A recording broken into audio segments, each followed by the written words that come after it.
Hey, warriors.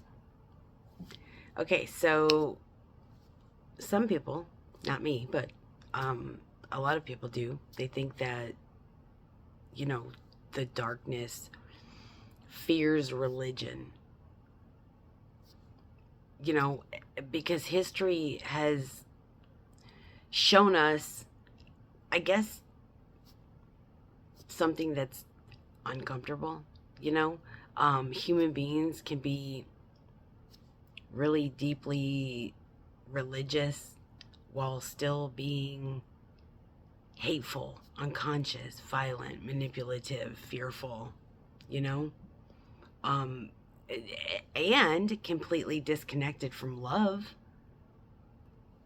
Um, so darkness, you know, clearly isn't defeated by labels alone. I mean, right? You know, not by titles or rituals, performances, or, you know, public displays of spirituality either. Um, you know, unconsciousness can exist inside any system, plain and simple. Even spiritual ones, even religious ones. Um, what darkness, I guess, truly struggles against is awareness, guys. Plain and simple, you know? And when a human being becomes, you know, conscious of their patterns, conscious of manipulation and fear and of their ego, you know, of their projections, of separation, control starts weakening. I say this constantly, you know, unconscious people are easier to manipulate. Plain and simple. I don't know what else to say about it. You know, fear works best in darkness. And awareness, what is that? It's nothing but light. Nothing but light. You know? Um and I don't mean light like as superiority. You know what I mean? Not spiritual ego, not pretending to be enlightened, because we got a lot of that going on. I mean, genuine awareness.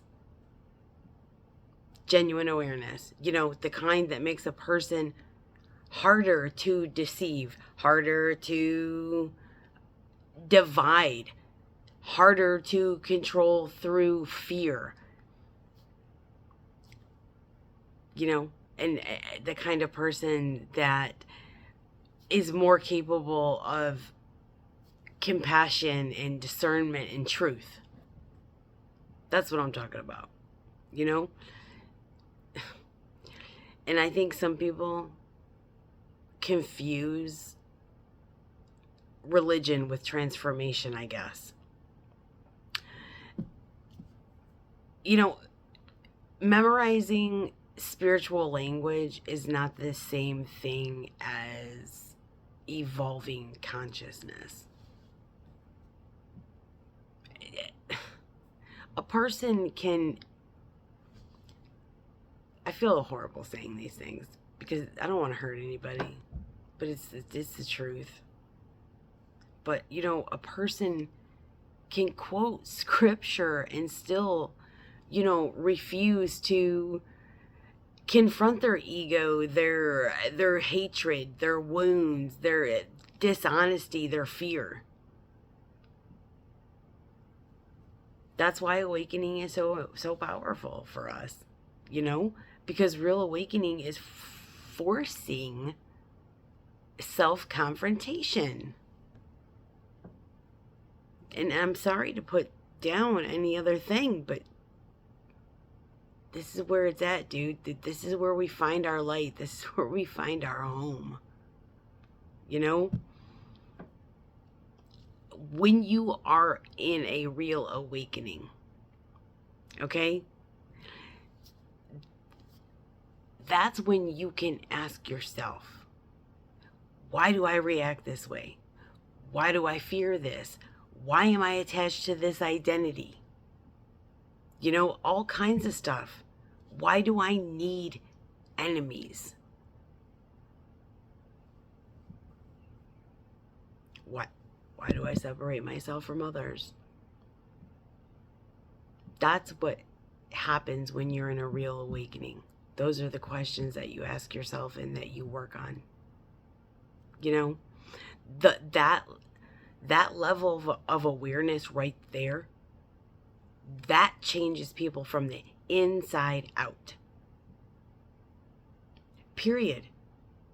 And I really think that darkness survives through unconsciousness more than anything else. You know, through fear, division, hatred, shame, blind obedience. All this identity attachment that we see constantly. And trust me, that's bad. That identity attachment is bad, guys.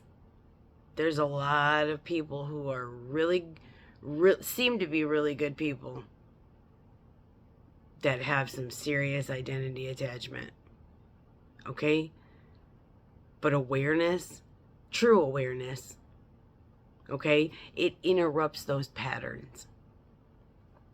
Which is why I think the real battle that humanity faces, it's not damn religion versus evil.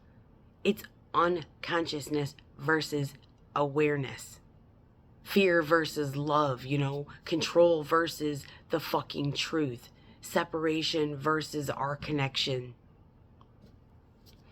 And the more conscious that humanity does become, the harder it becomes to keep people trapped in this fear-based reality that so many people are still living in.